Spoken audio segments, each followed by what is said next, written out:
All right.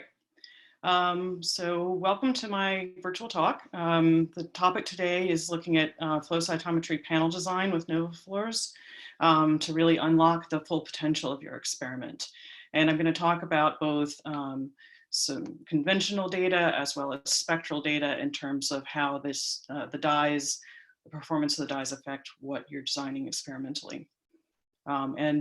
Just to start out, please feel free to interrupt with any questions. I think Mike's there as the moderator, so just chime in when you have a question. So what if you could design a fluorescent label? Second. You'd want it to be bright and clean, right? So silent in the violet, so just the fluorescence where you'd want to see it. So limit that just to where the laser is exciting that particular dye. We want it to be consistent and stable. You need to be able to repeat your experiments. Tandems sometimes have an issue where you don't see necessarily the same fluorescence from time to time. And optimally, you'd like to be able to control the brightness. So hold on a second. Okay. All right. So knowing this concept of, okay, if you can design a fluorescent label, how does that impact panel design? So when we think about panel design for flow cytometry, you have to take into account a lot of dye performance issues. So spectral overlap, you can see, very broad peaks mean that you're actually bleeding into the channel that you're trying to detect for other things. The antigen density, so you want to match up brighter dyes with lower density antigens and vice versa. Again, that tails into the staining index of the dye. And then the spillover spreading. So, how is this other dye affecting your performance in that particular channel in terms of what you can read? Right. So we, at this point, are really more limited to the middle 5 lasers. At some point, there will be other dyes there, but right now we're looking at the UV through the red lasers. And when you think about panel design, you can see here, this is just an example of the primary laser that's exciting a particular dye, and then also other lasers that also excite that same dye. And Cytec has done a great job to take advantage of that in terms of looking at the spectrum. But it's still an issue when you're actually designing your panel, because it still is going to introduce noise and spectral spread. So you can see here, we focused on the blue and the green. And part of the reason that we've done that is that with dyes like PE, you actually have bleed over both into the yellow-green and the blue in terms of being able to basically detect one signal. Per-CP also has a lot of really broad excitation. I'm going to show you a graph from Cytec looking at it's not this dye, it's on the next slide. But this is just showing this idea of where you're looking at spread that's being introduced throughout. So while this can be used as a signature, a really optimal dye would just be signaling in the one detector. So in terms of, these are currently existing dyes that are excited by the blue laser. And you can see that there's a good deal of spread here, and that is really not just limited to the blue laser. So part of what we're trying to work on with our dyes to make them more optimal for you to use is really have them be excited by the laser that you're interested in. So our dyes are both bright and clean, consistent and stable, and have controllable brightness. So you can actually tune that. I won't get into that as much today, but please reach out if you have any questions in regards to that. But the platform that we're using here is, we refer to it as the phyton. And what the phyton is basically single-stranded DNA that's folded into a cruciform structure. And this provides a platform for FRET. So basically, this is a very stable platform in terms of the DNA, and you can actually set up dyes in specific locations and control the fret that you're generating. So it's similar to the concept of what you see with tandem dyes, but it's very highly controlled, and so you don't have those sorts of issues where you might have a different fluorescence from different, say, PE size 7 dyes. So you can see here that using the phyton structure, we're able to tune the excitation and emission, and I'll show you some more data in a little bit. Also tune the brightness by increasing the clusters that we have on this phyton, and also even set up signatures. So if we really want to have, you know, a lot of noise, we could actually introduce that to generate new dyes going forward. So these are our first 3 of the NovaBlue dyes. So NovaBlue 530, 610, and 660. And what you can see here is that our NovaYellow dyes basically are fluorescing pretty much in the same place, but they have a different excitation in terms of the laser. So going back and forth, you can see you've got a similar emission, but different excitation laser. Yeah, so someone has asked how difficult is attached to a dye in a particular position, is it selective? So we have chemists in the lab that it's very selective, and actually sometimes tuning, you know, a small change and where that's placed actually changes the fluorescence. So that's something that they actually work on, but it's stable, it's linked. So that's how that works.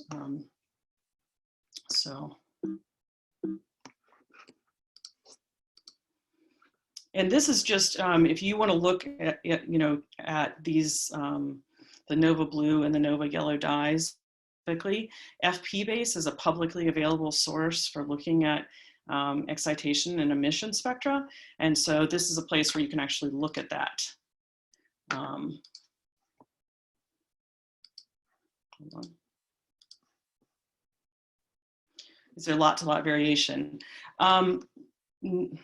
Very little. I'm not going to present that so much today, but it's been less than 5%. I mean, it almost doesn't look like we have, and that was only in one of the dyes. In fact, it often looks like we don't have 2 graphs going on when we've overlaid those on top of each other. So highly reproducible because of this structure, which protects the fluorescence, keeps it in a specific place. Yeah, maybe I can add to that, Seddon, if I could. Yeah, absolutely. So we've tested that. And it's a great question. So we tested in 2 different ways. So we tested using a spectrophotometer to look at variation in between the labels. And so for actually 5 of the 6 labels, there was actually essentially 0% variation, so less than 1%. And for 1 label, there was 4% variation. And the other thing that we do is we've got a practice where we've got essentially a QC on cells every time commitment that we have for everything that we ship. And so we did that too for lot to lot variation. And so our requirement is less than 5% also by flow, right? So when we looked at this by flow, we saw that the CVs were actually also less than 5%. And so one of the things we're really striving to do by having this deterministic platform on which we can create these fluorophores is really attempt to make lot to lot variation a thing of the past, and then also show that data to you, right? So when we actually create, for instance, the data sheet for a lot, you are looking at all label on cells run, you know, and you can actually compare that again on cells, not QC it on a cell line, you know, not just a spec plot. So hopefully that answers your question around lot to lot. Thanks, Mike. All right. So looks like there may be another question. Okay, no. All right, so this is now showing the, hold on a second. This is showing the Cytex full spectrum viewer. And what you can see here is that we have the NovaBlue and the NovaYellow dyes, and this is actually available. So when you're planning these spectral experiments, you can actually look and see, okay, where is this dye showing up? So it's, you know, you can set up your panel with the other dyes that you're using.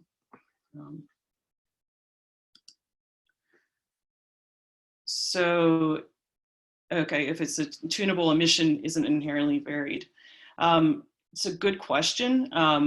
That's the whole point. So each particular one, so say if we have NovaBlue 530, that is NovaBlue 530, NovaBlue 610 is, you know, where we're going with the tuning of it. So that may be a little confusing in terms of the answer, but yeah, that's the idea, is once it's tuned, we're not tuning it anymore. That just is a way we can actually design fluorescence.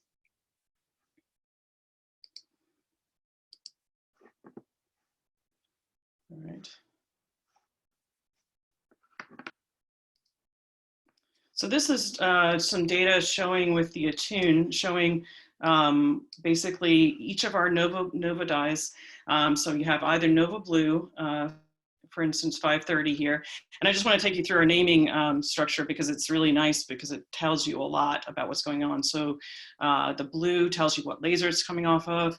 The 530 tells you where the peak emission is. So when you're thinking about your experiments, you don't have to spend a lot of time trying to figure out, okay, where is this, you know, fluorescing? It's another thing that's important for panel design. So you can see here, this is if you just do a single stain with these dyes and then look at where this is showing up on the cytometer. So you can see here we've got the NovaBlue 530, and you see almost nothing in the background for that. The NovaBlue 610 is in this channel, and I'll go more into what the comparators are for that, just so you can think about that for your experiments. But you can see, again, pretty low background there. The NovaBlue 660, there's a little more background, but a nice separated signal. The NovaYellow 570, again, very low background there. The NovaYellow 610, which is actually our brightest of these when you compare that and sort of make these measurements. And the one that if we were going to keep building it out, that's the one we would target. So you can see here, there's a little more background, but very, very bright. And then the NovaYellow 660.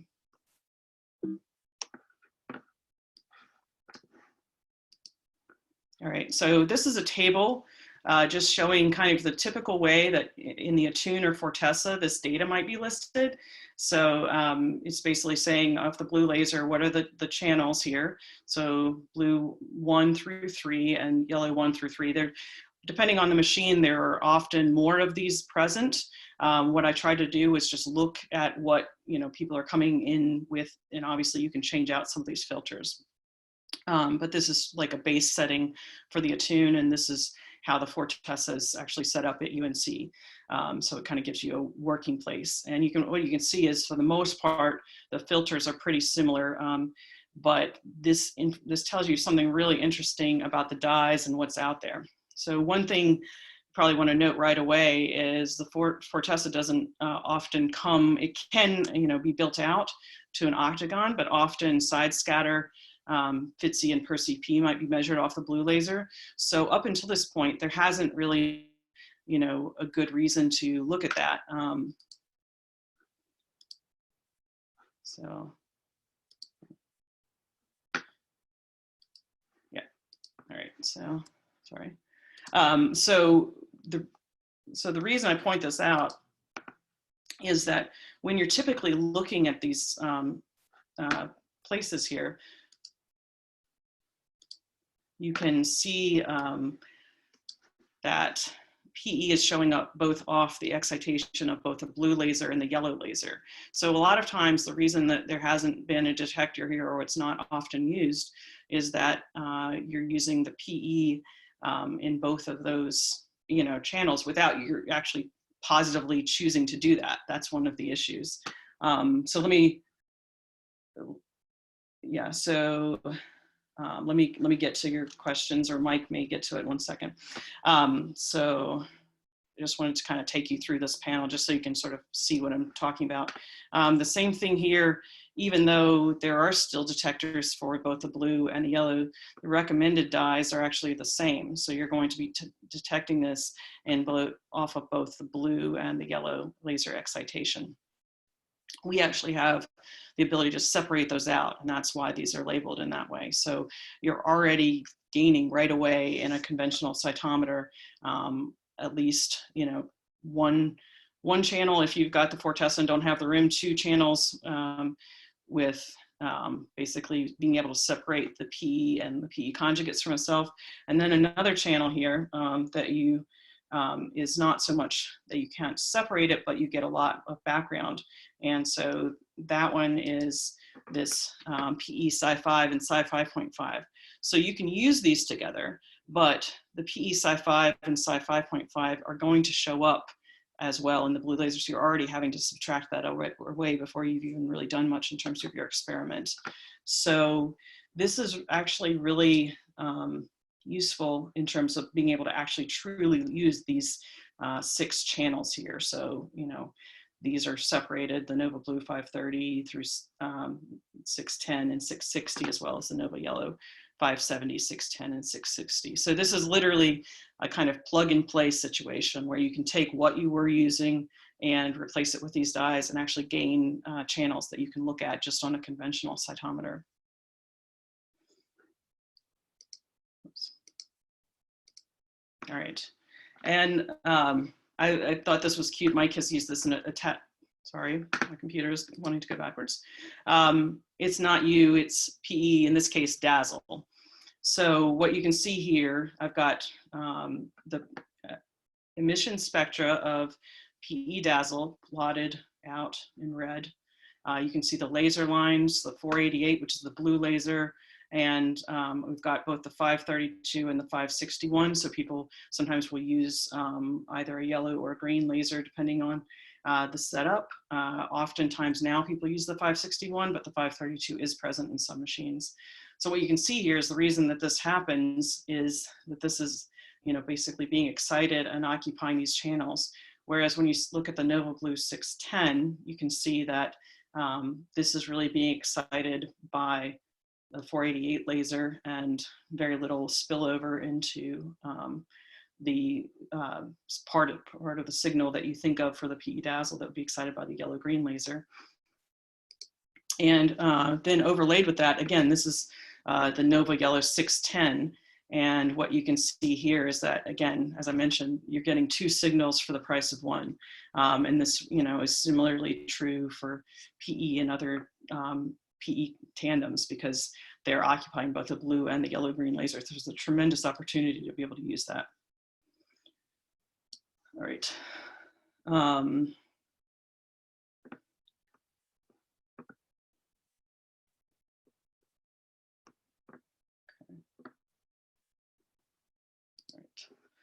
So I guess, Mike, you'll bug me if I need to address one of the questions more broadly for the group as you're answering those. Yeah, I got you. Yeah. So anyway, this is just I wanted to show some actual compensation data with the NovaFluors. So I didn't want to put a whole like crazy N by N plot here. But what you can see is, for instance, this is CD4 NovaBlue 530, and this was just a control experiment where we were staining them separately and then mixing the cells together to look at, you know, being able to separate these dyes. And what you can see here is that in the one plot, you've got CD4 NovaBlue 530, and it's well separated from the NovaBlue 610, NovaYellow 610, and the NovaYellow 570. It also separates well from the 660 dyes that's just not shown here. And then here is just another example. I could have shown all of them, it just would be kind of overwhelming to see. So this is looking at the NovaYellow 570 versus the 530, 610, NovaBlue 610, and NovaYellow 610. All right.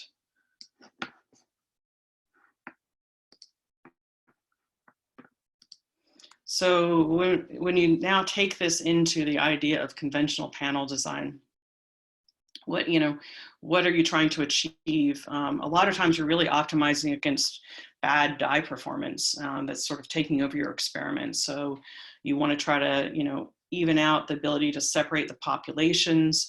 And so the problem is that you have cross-excitation from broadly absorbing labels and spillover from the noisy labels. So it makes data analysis more difficult. So I'll show you some data looking at that, but we have more experiments still to come on the conventional side. So this is just a our TB&K panel versus a commercially available TB&K panel.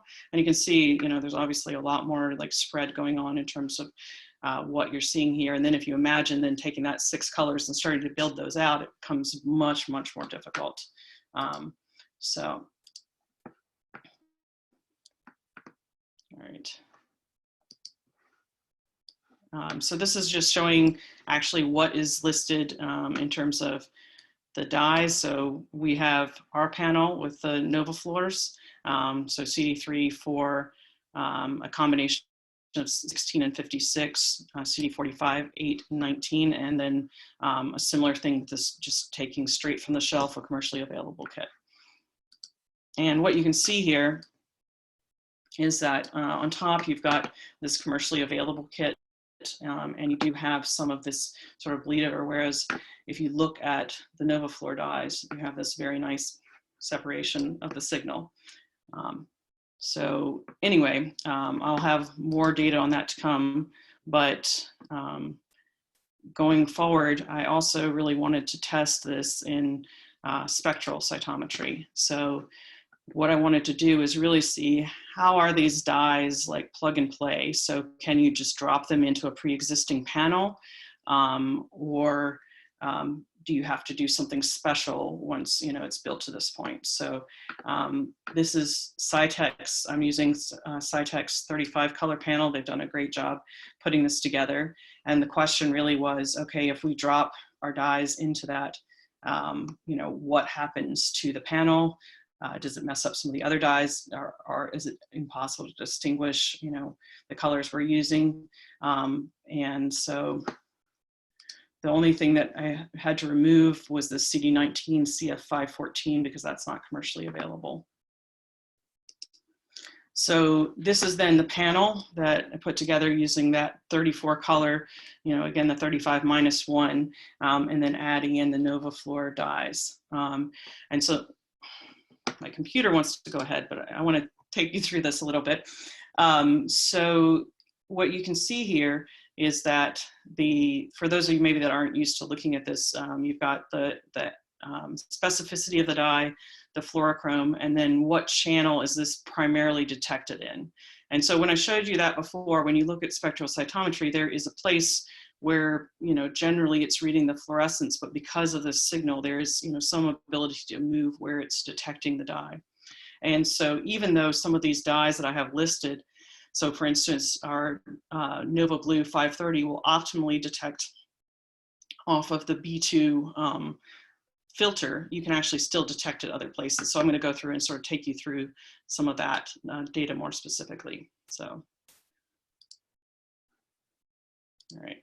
And this is just showing you basically that 34 color panel and then each of the 6 NovaFluors dropped in. And there's a few things that are kind of interesting to note here.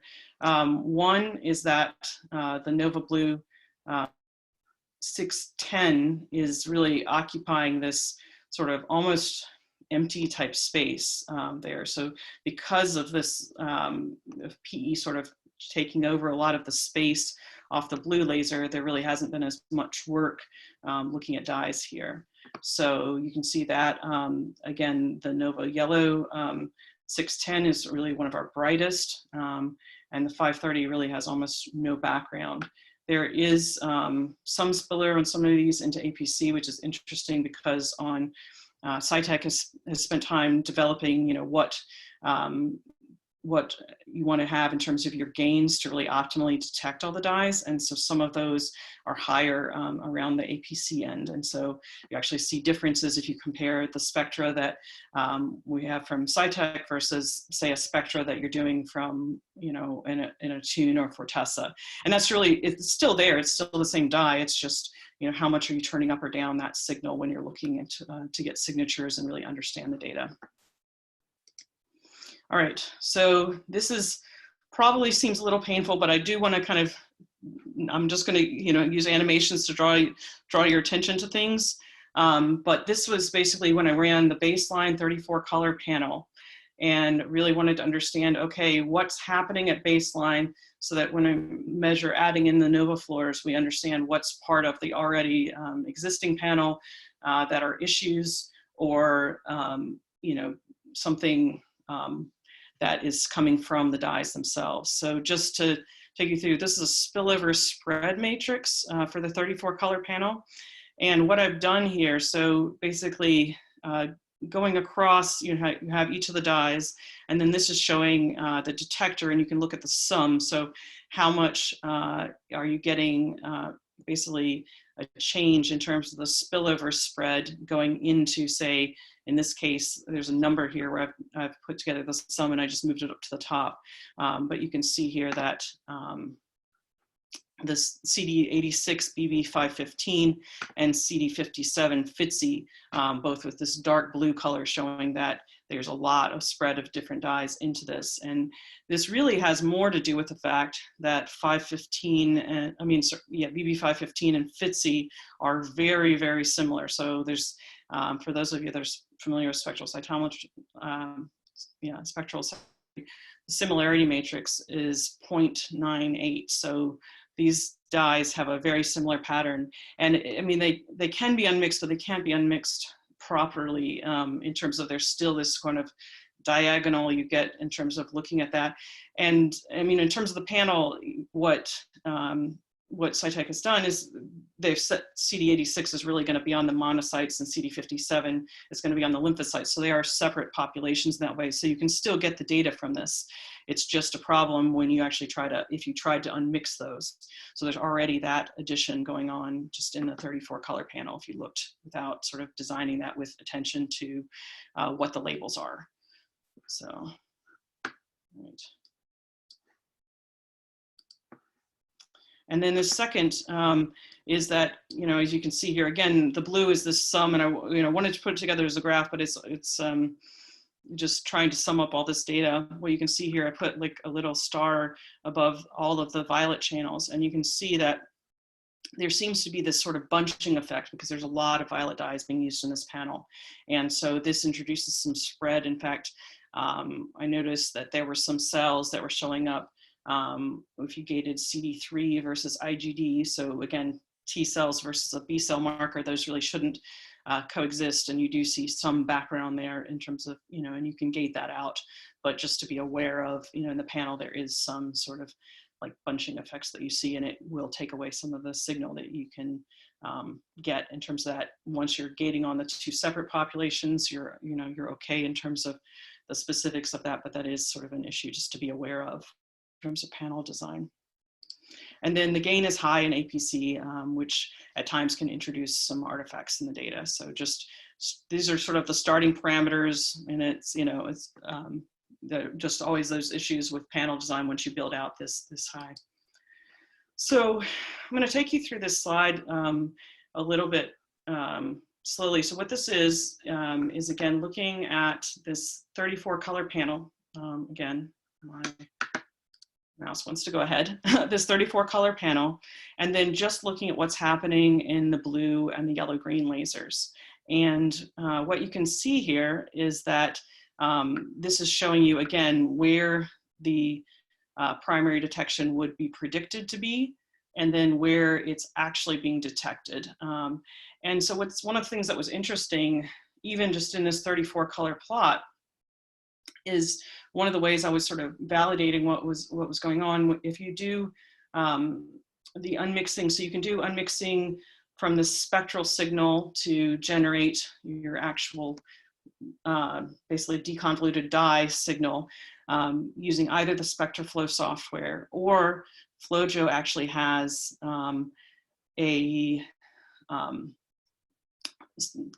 basically a spectral compensation, and the two data sets actually end up being fairly similar either way you analyze it. But one of the interesting things is that it tells you where it's choosing to detect as the primary detector.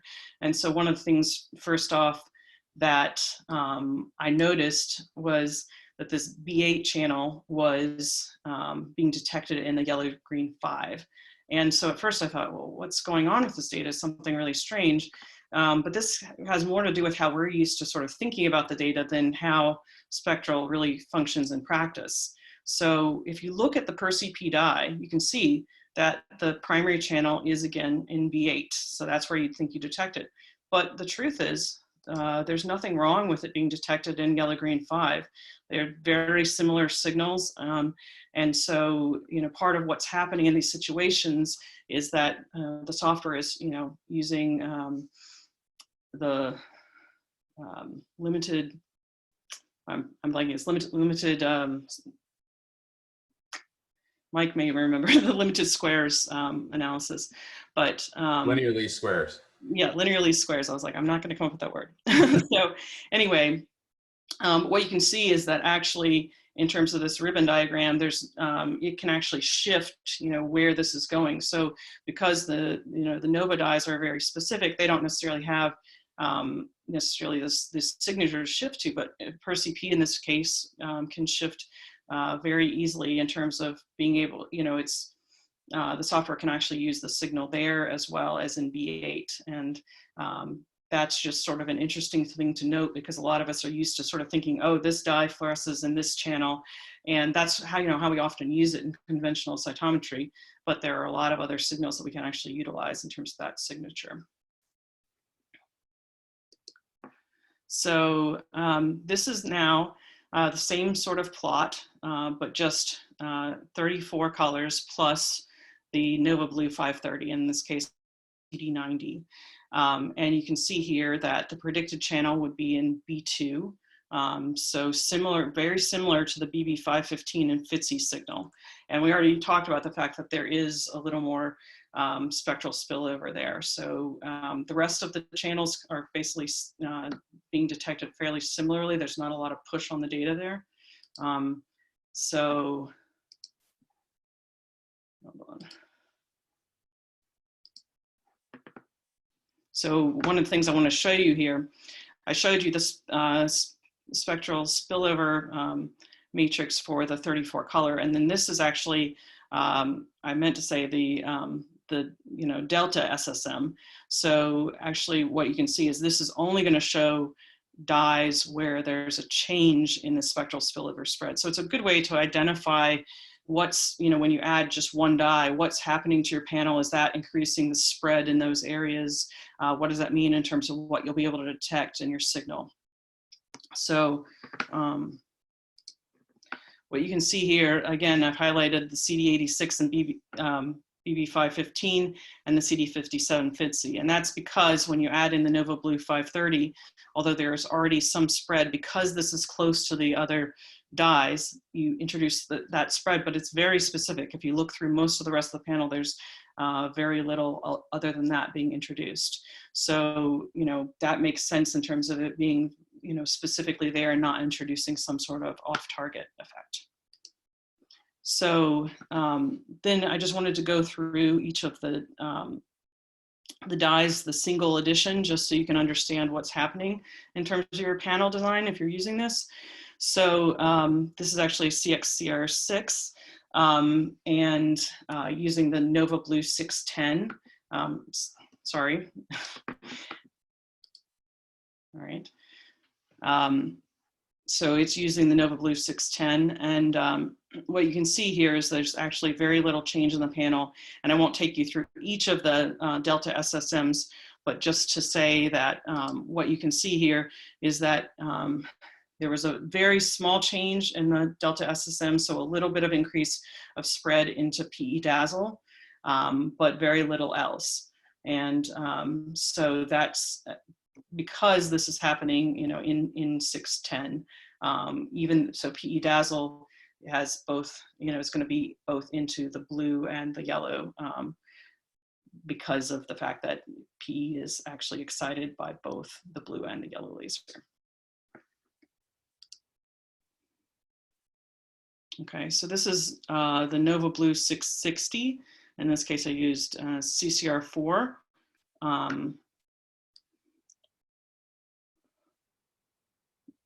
That's a good question. I see there's a question. So there's a benefit to use your dyes more when you see a deep panel versus a broad one.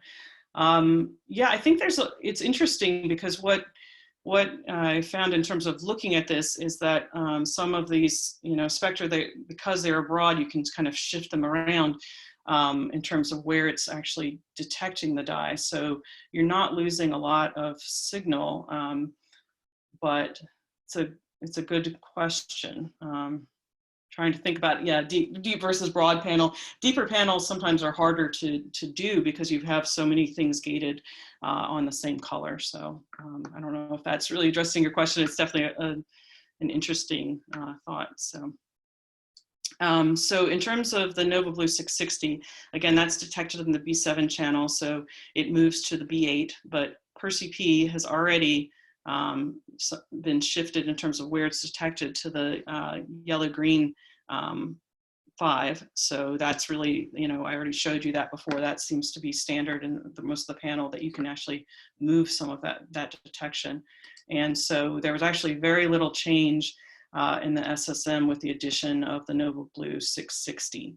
And I'm going to have, going forward, we're going to have graphs where you can see all of that detailed. It's very hard to take this much information and make it visually so you can really get at the depth of that information. But the goal with this data set is really to make this available so that long-term you'll be able to sort of look and see what you're seeing and what it means for your panel design. So then this is the Note 34 plus the NovaYellow 570. So it's a similar dye in terms of its peak detection, not a similar dye in terms of its spillover or cross excitation. So it's normally detected in the yellow-green 1.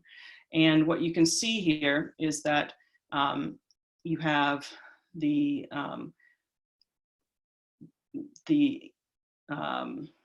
okay. Yeah, so you aren't, I guess, your comments about whether the lower SSM, so remember these are the delta SSMs, so you're just not adding any spread to the violet. So you're not taking it away from the ones that are already there. So it's nice to see that that's actually not happening, that it's just happening where you're targeting that particular channel. So anyway, in terms of the CD19 NovaYellow 570, what this actually did, you can see it's being detected off of the yellow-green 1 in terms of how it's sort of mapping out this, and then the CF 568 to yellow-green 2. But again, PE doesn't have to be detected off of yellow-green 1. And if you actually, when I looked at the spectra, you can see a similar thing to what happens with PerCP. It's actually equally detected off of B4, which makes sense because we've already talked about the fact that part of the reason you want to, in say a conventional panel, move away from PE is because it's taking over sort of 2 sets of signals. And so it's not at all surprising that it's shifting that there. And so what does this do in terms of the particular dyes? You do have an increase in the spread into PE and CF 568, but very little other change going on there. So, well, it wants to get to the answer there. The 34 plus the NovaYellow 610, I did that in CXCR4. And you can look and see that that's normally would be predicted to be detected in the yellow-green 3, and it is being detected there. And what it actually affects in terms of what you're seeing is this PE dazzle. Again, because of this ability to onto the blue laser, the place where you're actually detecting this can move easily to this region because the PE dazzle is already occupying both of those spaces in terms of what you're seeing of that signature of the dye. So the most change is actually in the PE dazzle. And then the last of these single color additions is the CD40 NovaYellow 660. And that would be predicted to be detected in the yellow-green 4. And it actually is detected in the yellow-green 5. And you have a shift from PE Sci 5, again, to the blue laser. So basically, because of these PE conjugates, either PE or PE tandem dyes, they are detected both off the blue and the NovaYellow. So you can really, when you're thinking about your panel, you want to sort of keep an eye on the fact that those things are both, going on there in terms of what's happening in the background of that. And again, as I mentioned, matching up with that, when you look at the SSM, there's mostly a change in the PE Sci5. So, all right. Oops, I went past one. All right. All right. So what you can see here is that when you add all 6 of the NovaFluors in, you have basically this ability where it actually shifts a number of the PE and PE tandems basically to detection in other spots. When you look at the full panel, there's this shift from, for instance, the NovaYellow 570 is using the yellow-green 1 detector, and the CF568 is using yellow-green 2. So basically, you can still detect this quite easily, the PE, off of I believe it's the B4. Yeah, I think one is B4, one is B5. It's a little bit harder for me to see right there. But anyway, basically what this is doing in that case is actually shifting those. And so you really don't have nearly the changes that you would see. There's certainly changes in the overall delta SSM, but not so much of a problem as if you were using a dye that really went all across the spectrum in that regard. So just in terms of thinking about panel design, this really sort of changes because these dyes are so bright and clean. This and they're silent in the violet. It's really just affecting the dyes that are nearby in terms of that spectral spread, and you're still able to get the data back from those. So it sort of addresses this question of, if we do introduce a brighter, cleaner dye, does that help? And it really goes to this question. So even with a spectral cytometer and it being able to detect these signatures, at some point you are accumulating some more background. And so having these really nice clean dyes to be able to include in your panel just makes it easier to be able to detect all the signals that you want to detect. And so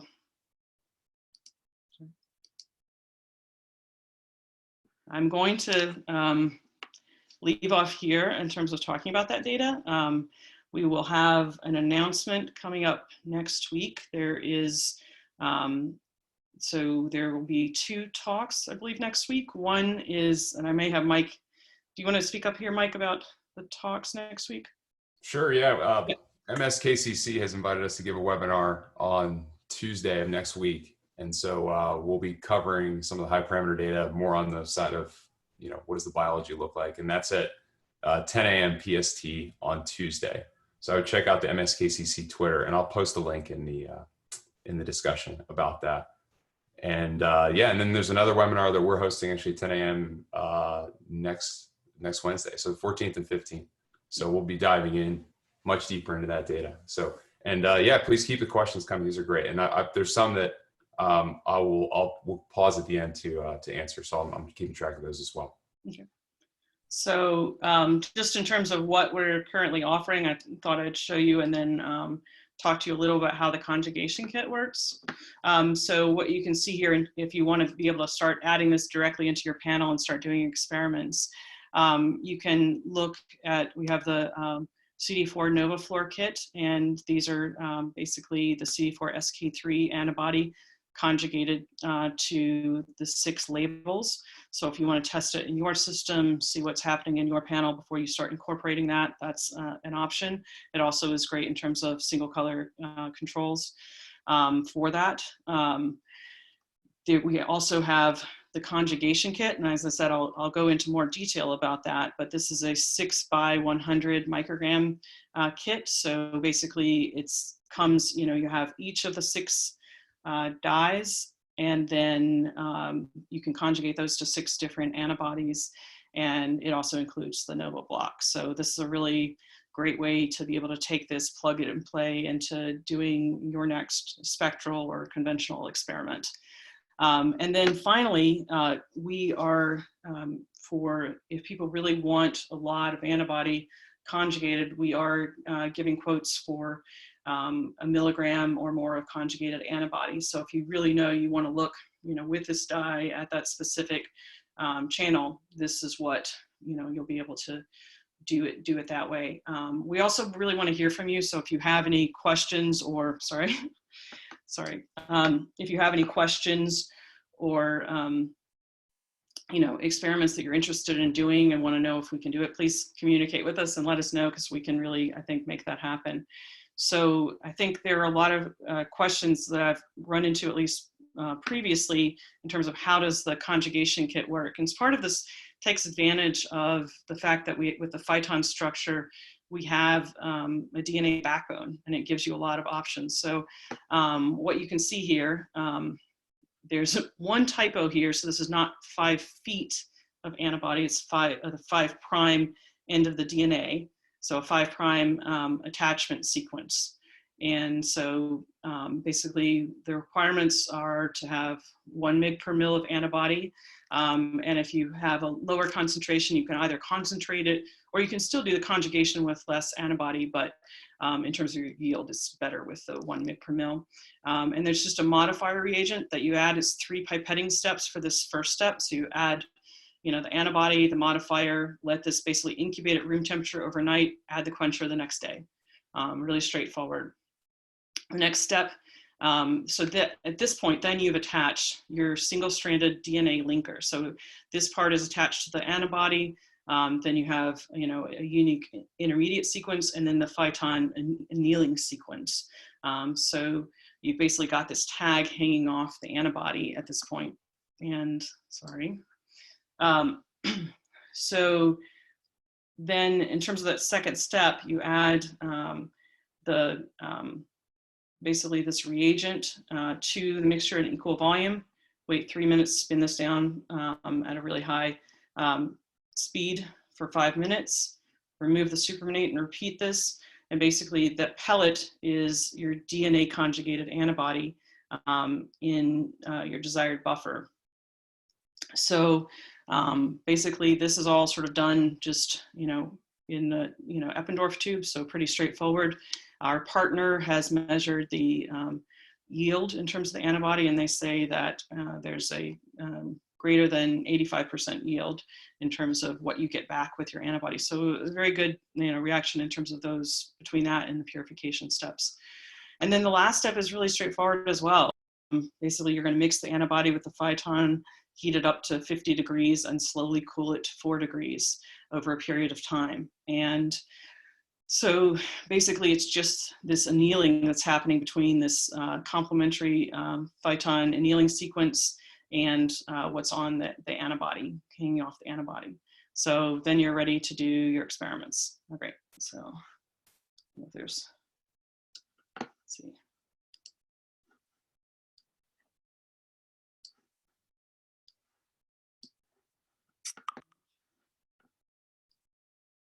Okay. If there's anything else I need to address, let me know. Yeah, there's some questions we should do live here, Seth. And so Julie had a question, which you're definitely the best to answer, which is, are these results at Cytek assay settings? Yes. There you go. So that's that, Julie. And I'll take these other ones lives that have been answered here. Do you have antibody recommendations in terms of a manufacturer? We've tested this. You bet, Julie. We've tested the conjugation kit on a number of different manufacturers. I would say, we definitely have our preferred manufacturers that we use for when we do conjugates at 1 milligram or up. But I think probably best to comment on that. Best comment on that privately, just in terms of what the antibody concentration and quality looks like. Dana, do you have any better viability dyes than PI and 7-AAD? Gosh, great question.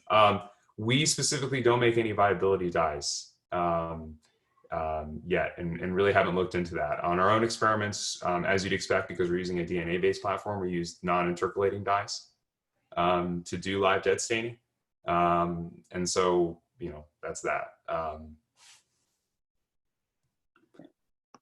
So yeah, so let's see here. So Julie with another question. Julie is excited, which I love. Will the conjugation kit design make the antibody fluorochrome conjugates very big? Is there any data to try the NovaFluor dyes on intracellular markers? This is an awesome question. Seti, can I take it? I'm just excited. Yeah, absolutely. Yeah, yeah. I'm feeling the energy here. It's a super good question. So if you look at that bottom right schematic there, it's actually it's about that spatially. So the size of the phyton, if you lay it flat, is 20 nanometers. It's 150 kilodaltons. Interestingly enough, it doesn't actually lay flat. So it has a bit of a cup-like curvature because of the natural curvature of DNA. So it's quite a bit smaller actually than 20 nanometers. So that extension, if you will, on the antibody is much smaller than PE.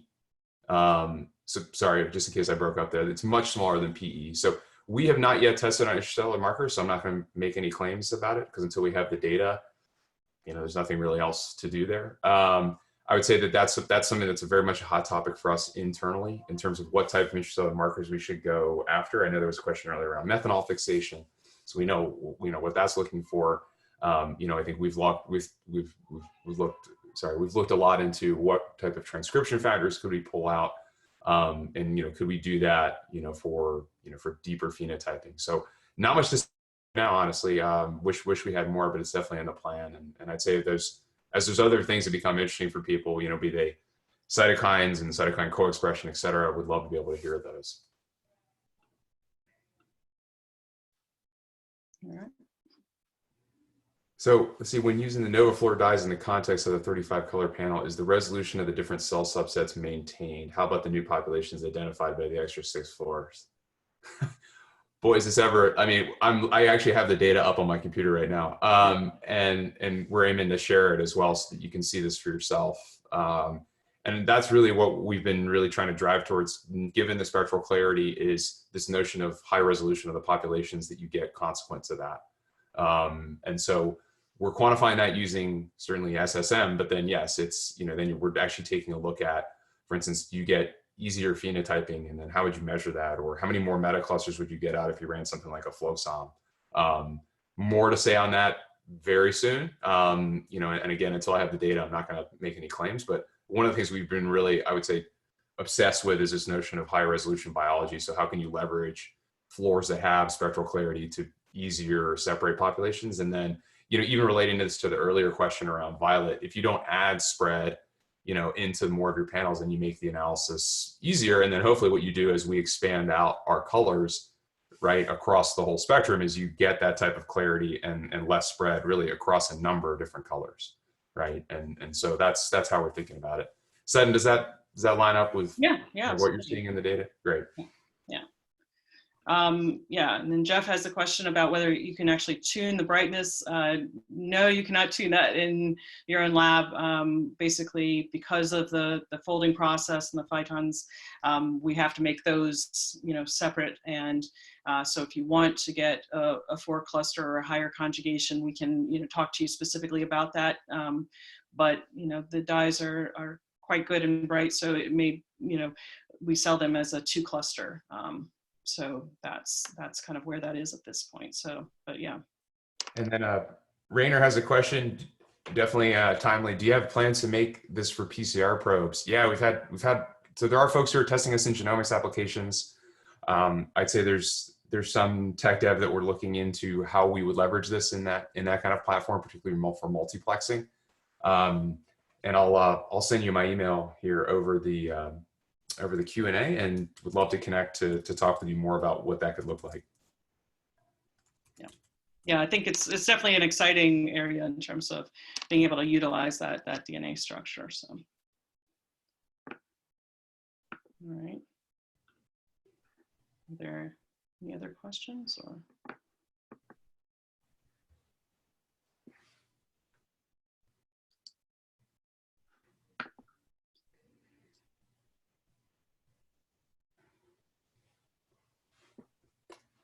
All right.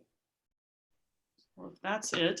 I will, oh, one more, oh, sorry.